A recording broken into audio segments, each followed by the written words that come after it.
Well, maybe I will tell it. So, 2017 was a transformative, but also a bad year. I was working for the Port Authority, which is like a big government organization in New York City. Had been there 5 years. I was close to getting my master's degree. Went back to school for it. But I had a pretty good job. I knew some people there. They told me which paths to go. Moved up pretty fast. But hated the job. I don't know how many people relate to this, but it's weird being in a job that everyone around you is like, man, congratulations, it's such a good job, like, you're set for life, all this shit.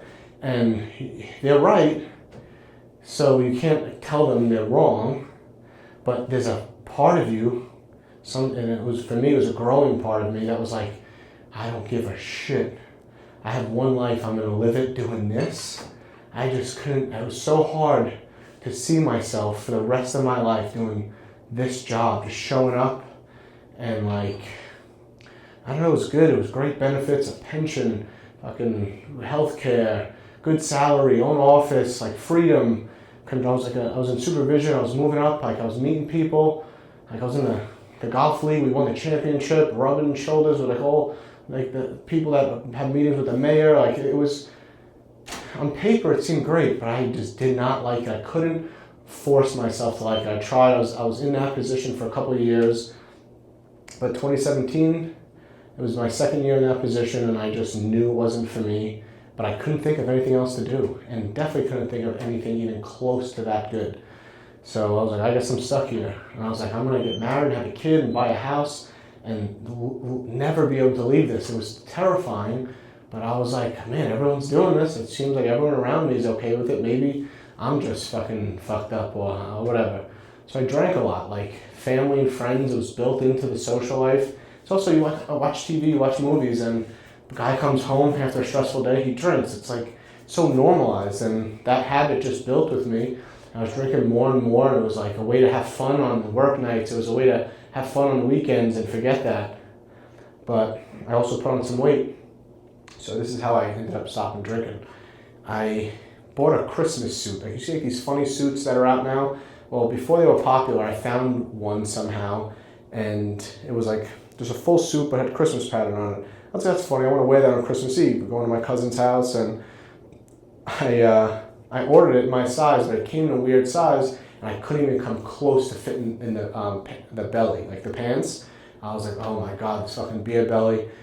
But I was determined to fit into this suit. So I basically started fasting, like maybe the 3 days before Christmas. I went down to like, I don't think I fasted completely, but I cut calories down substantially, and I started running a lot. I lost like probably 5 or 10 pounds of like water weight, and I got into the suit. But I was like dehydrated, like depleted, but I got into the suit. Got to Christmas Eve, which the holidays has always been a stressful time of the year. For me, it has always fucked with me since I was a kid.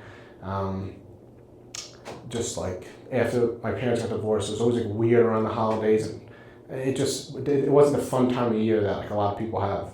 So like that was happening, hating my job, having to go see family. I just fasted and lost all this weight, and if anyone has ever like lost some weight or been dehydrated or fasted and then drank, alcohol has a different effect on you. So I got into this suit, I went there, I didn't want to eat because I knew I wouldn't fit, so I didn't eat a lot on Christmas Eve, and my older cousin was there, we were drinking a lot, felt good, having fun. Then we went to my wife's, she was my girlfriend at the time, to her aunt's house, and I'm friends with her cousin on that side of the family. So he was there, we were drinking, having a good time. He had a pen, THC pen for weed, and I smoked it with him, but it was a strain of weed that, there's indicas and there's sativas. Indicas tend to have like a more body relaxing, calming effect, and sativas had this like stimulating effect where it's like cerebral and creative and can be energizing, but for some people can increase anxiety, especially if it's a high dose of THC. That's what this pen was. So I was already drinking, not eating a lot. I smoked this pen with him in the basement, and now I'm high too and drunk. And when you mix weed and alcohol, there's this like it's called the entourage effect. When you mix things, there could be this amplified effect. So now I'm drunk and high. I'm like, oh my God, now I'm starting to be like, not feel great. Should have cut it off right then. But stupid drunk Matt was like, you know what, I'll drink my way out of this. So then ended up staying up really late on Christmas Eve. We did like presents or something after that with like my wife's family, and we were just drinking all night. And then the next day we had to get up early for Christmas morning to go to family. And I was just like so hungover. Like I think I even fought with my girlfriend at the time that night because we were so drunk and didn't agree with what we were doing the next day. And just like a stupid, like drunk, emotional thing. The next day I was so hungover. I just felt absolutely horrible. And I was like, and it was the 5-year anniversary of me and my girlfriend meeting at that time that day. And I was surprising her with like a little thing in a hotel upstate. We were going up right after like Christmas morning with the family. And driving from Staten Island to, where was it? Lake George. I was so fucking anxious in the car. Like, it was nighttime. I just remember, like, I felt like I wasn't even a functioning human. If you've ever been like that hungover, that anxious, where you feel like you're not even like you're not even a version of yourself. And it was just like embarrassing and just scary. I was like, what is going on? And I was like, it was like long car trips was something difficult for me at that time. My girlfriend was driving, which is so unlike me. Like, I love to drive, and it was just, it's hard to put it into words, but the experience was just terrible. It was just anxiety high, hangover high, every sensation, physical and thing you could think of. And then that night, we got some food at the hotel, and I was like, all right. And I was just thinking, like, this is just not good. The next day, we went out to dinner, and we got a bottle of wine for dinner. So I'm already drinking again. So the hangover kind of disappears, anxiety goes down. Anyone who drinks a lot who has experienced like mental health swings related to alcohol can probably relate to this. Like, you drink, you feel good, you're hungover, you feel shitty. Then the next day or so comes and you start to feel a little better. And now we're at dinner and we get a bottle of wine because we're celebrating this like 5-year anniversary. And we're drinking this wine. We might have been like just talking loud in the restaurant or whatever. And I just remember that night, I don't know what sparked it exactly, but I remember thinking like, I can't drink. If I want to achieve the things that I have like this dream of a life, if I keep drinking, it'll never happen. I just had this thought where I felt like alcohol will prevent me from getting there. And it might not be the case for everyone. A lot of my friends and family are able to drink and be functioning well, and I was functioning. By outside world, I was functioning very well. I had a great job, I was pursuing a master's, like played men's league basketball. I did like all the things, like traveled, skied, but on the inside I knew I was doing terribly. So that night, I was like, I think I might have told my girlfriend at the time, I was like, this glass of wine or this bottle of wine is the last thing I'm going to drink. And it was a couple glasses of wine. I didn't even get drunk. I just remember it being in the hotel, having like the last glass of it, and just thinking like, that's it. Like, it was just a switch. And it was, I guess telling this, I never really told this in detail like this. I guess the reason why it stuck is because the why that I had was so strong. I wasn't stopping drinking just so I wasn't anxious anymore. I was stopping drinking because I had a thought that if I wanted to reach my highest use, my highest potential, that alcohol wouldn't allow me to get there. I didn't even know all the neuroscience behind how bad alcohol is at the time. Like 7 years ago, it wasn't that popular to stop drinking. A lot of people drank. There wasn't mocktails yet. There wasn't the Andrew Huberman podcast teaching everyone about how bad it is.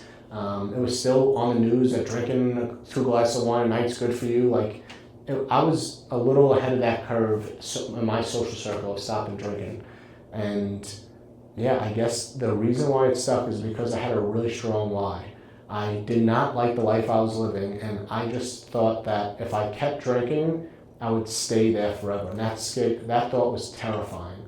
And I told myself, like, if you stop drinking, that'll be the first step on a path to going towards a life that you want.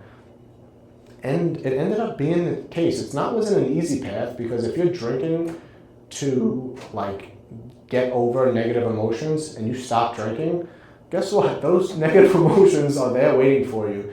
And call it recovery, but really what it is like learning emotional intelligence, like learning how to identify emotions in you, and like what they mean and why you're having them.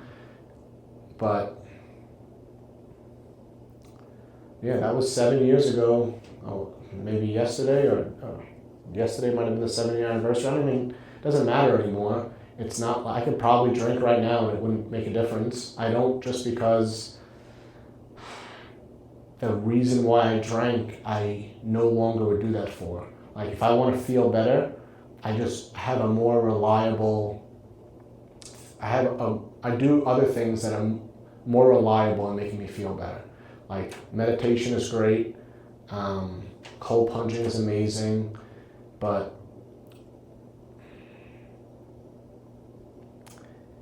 oh man.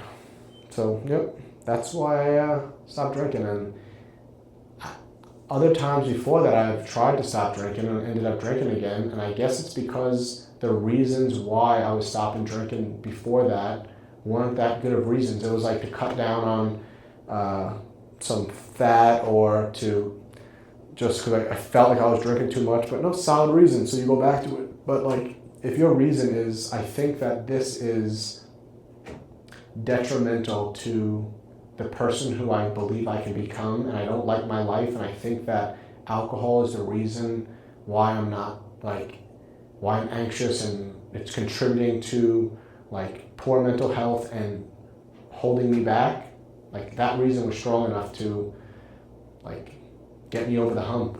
But I also did do some things. So I didn't just do that. I also used weed as an exit drug. So an exit drug is like something that you use from getting off of one substance, using a substance to get off another substance. Usually it's one that's easier to quit. Alcohol is one of the most difficult things to quit. I think it's up there with like heroin. Especially in America, or wherever you're from, like if it's socially accepted.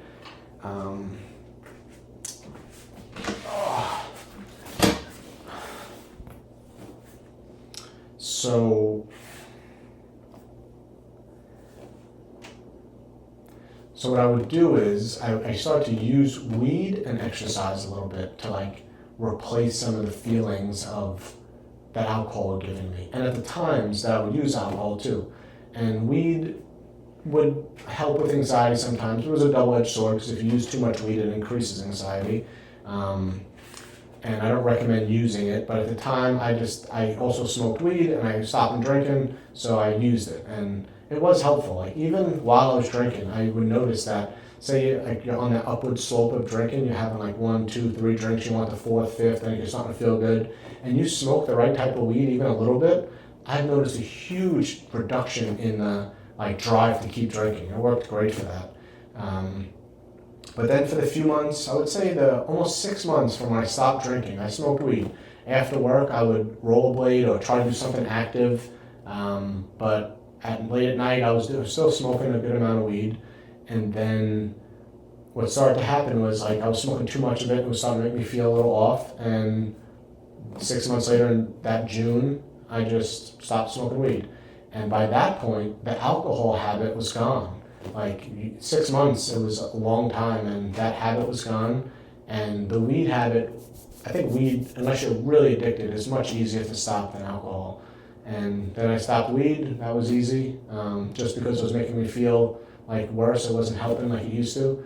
And then I was free from alcohol. I was able, like, there was times where I'd go to parties and it was a little weird. Like, what starts to happen is if you go to environments, like, you don't think about alcohol at all.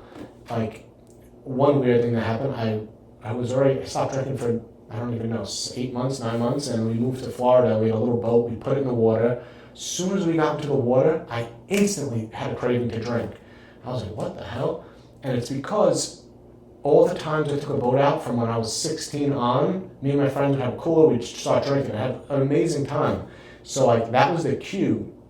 And James Clear talks about this, but like that's how habits work.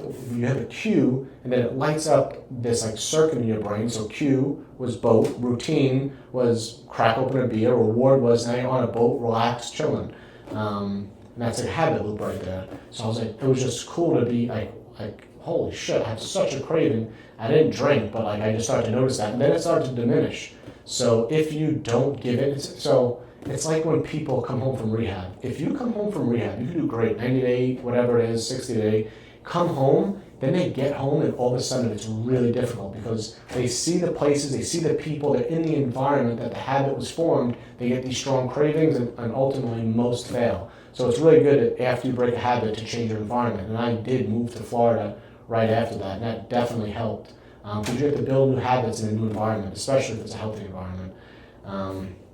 So that's why I stopped drinking alcohol, and that's how I stopped drinking alcohol. And I don't know how helpful it'll be, but reflecting a little bit, it seems like it worked because I had a strong why. It wasn't like a superficial reason, it was like a big life picture that I thought it was I knew it was detrimental to my potential, and I didn't want that to be the case. I didn't want to be just another middle-aged guy, like, I could have done this, I should have done that. I didn't want to do that. I've seen that movie too many times, and I didn't want to live it. So I was like, alcohol's not worth that. And you might think that it might not be alcohol for you, it might be something else, but try to think of a big reason why. Some people use their kids, some people use longevity, whatever your anchor is, whatever you could think of that is like in line with your goals and who you are. Spend some time writing or thinking about it, and that'll definitely help with breaking a bad habit like drinking. And replacing that activity with something else is so important. Like if I didn't rollerblade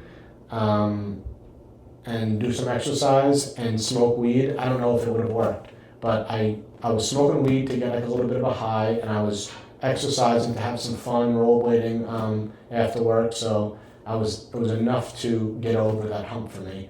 So figure out something. The gym is great. I didn't know about cold plunging and sauna use then. If I did, it probably would have been easier. Those cold plunges for guys who like a little bit of excitement and like a challenge, it works really well for. And sauna is great for just detoxing, relaxation, a good little challenge, and also increases like some of these feel-good neurotransmitters like dopamine and endorphins that you get from alcohol and other things. So cold plunging, exercise, sauna use can help in a journey off of an addiction, help making your body stronger, but also giving your mind some of these neurotransmitters and hormones that make you feel better. So I hope that this was helpful to someone.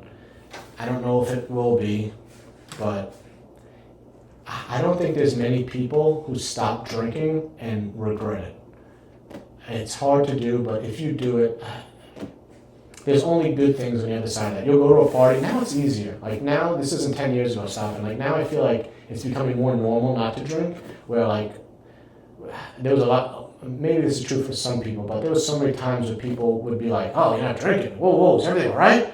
Like, no, I want to do things, and this gets like in the way of that. Like, you don't have to have a serious drinking problem to stop drinking. It's just something that's not good for you. It's not good for your mental health, your physical health. It's like it wastes a lot of time, it wastes a lot of energy. It's expensive. But the things that you learn to deal with like stress, you could use those things and then you won't need to drink as much. Like you'll still feel stressed. Like if you learn some CBT, I started working with a CBT coach, that was helpful too after I stopped drinking. You learn some tools to manage your emotions better and get over some fears and go into social situations and not feel so anxious. Or even if you do feel anxious, you don't revert to your old habits where it's running away, like leaving or having a drink or doing something. Like you realize, oh, hey, this is just an emotion of stress. Like my armpits sweating, my mouth getting a little dry. This is a normal stress response. It's not dangerous, and maybe I'll just go have a sip of water, and like if I have to go outside and take a few deep breaths, come back inside and like not resist it. Like the resistance of stress makes it so much worse. But that's another conversation, getting into like how to deal with stress. I just want to tell people like why I quit drinking and how I did it, because it was a big accomplishment. I didn't think I would ever be that person who didn't drink at all. And I'm sure there's people who are drinking right now who maybe do want to stop, but it's hard for them to picture themselves. Like, it becomes a part of your identity, and it becomes a part of like how you socialize with your friends and how you relax and how you have fun. So it can be big to make that shift, especially if you grew up someone like me who started drinking early, drank a lot, and it was very ingrained in your life. But like, you will probably lose a couple friends, or at the very least, you'll probably hang out with them a little bit less. And that's the downside of it. Like, a lot of things come with like pros and cons. And my social life diminished, but also it made room for other aspects of my life, in the health and wellness, in learning, in entrepreneurship, parts of my life that I wanted to feed, I wanted to bring energy to, and it definitely opened that up. But it's part of the journey, and if you do want to stop drinking, like, you don't have to wait for New Year's. It could be a week after New Year's. It could be you could see this in the middle of the summer. It doesn't matter. I'm not a big believer in like waiting till Monday or January 1st. I think those are terrible times to start. Mine happened to be December 27th, just a random day. So focus on why you want to make a change, like really hone that in. And it might take a few tries. Like, don't feel like, oh fuck, this kid just tried one day and he was good. Like, there's other things in my life that are harder. Like, I try to go to bed at 10 o'clock and wake up at like whatever, whenever I wake up, 6, 7, 8, but my sleep schedule, my whole life has drifted later and later, and that's a hard thing, very hard habit for me to build. So some things will be harder for you, some things will be easier. But alcohol is a big one because it's like a friggin', like a social cancer almost. It's such a toxic substance, not just for your body, but for your relationships. Like, if you drink a lot, I can guarantee you that the relationships in your life aren't as good as you think they are. Like, it's so bad for relationships. I think women actually started prohibition, because when men started drinking a lot, I think it was such terrible to their families. It's such a terrible, terrible drug because it's so socially accepted. But the person you'll become by stopping drinking, like if you drink a lot, if you drink a couple times a year, it's not a problem in your life, so be it. But if you drink often, the person you'll become through the process of stopping drinking and developing yourself will be someone that you definitely like a lot, and that most likely the people around you like a lot more. So I hope this was helpful, and if you have any questions or whatever, you want to DM me privately, comment. I hope that I can help you or give you some tips or words of wisdom to help you out.